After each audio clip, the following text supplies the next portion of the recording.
A survey by Comrace found that 44% of the public now support a no-deal Brexit if Brussels refuses to make further concessions. The result is a 6-point rise from January, with less than 30% disagreeing that the UK should leave with no deal.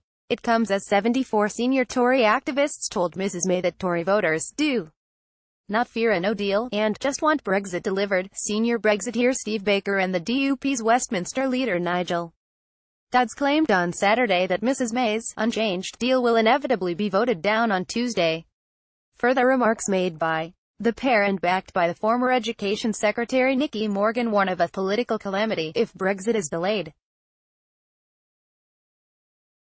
Both Mr Baker and Mr Dodds are urging the Prime Minister to now use the £39 billion divorce bill to secure safety net. The measure will allow for a period of up to 33 months following March 29, which will grant time for further preparations. Last week, a Downing Street source insisted Mrs May was intensely focused on making progress, so the UK could leave with a deal. Read more. Brexit news. This is what will happen if Theresa May's new deal. A recent poll suggests support for a no-deal Brexit is now growing. Image, Getty. The result is a 6-point rise from a January poll. Image, Getty. In the event of a breakthrough, an RAF plane was on standby to fly the Prime Minister to Brussels. However, both sides admitted a breakthrough was extremely low. Mrs May could now face the prospect of a three-figure defeat when MPs vote on her deal on Tuesday.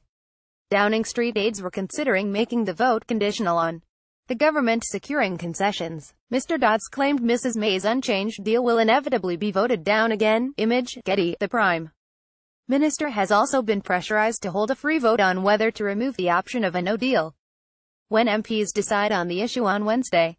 Pro-Remain Minister Tobias Ellwood declared that taking away the no-deal option was not in the spirit of the party manifesto or indeed the referendum outcome. Another minister said removing the option would leave the government with no cards to play, meaning the EU could dictate any terms they like. The Comrace poll was commissioned by pro-Leave group Brexit Express, which surveyed over 2,000 people and found that 76% of people also believed the government had handled negotiations poorly.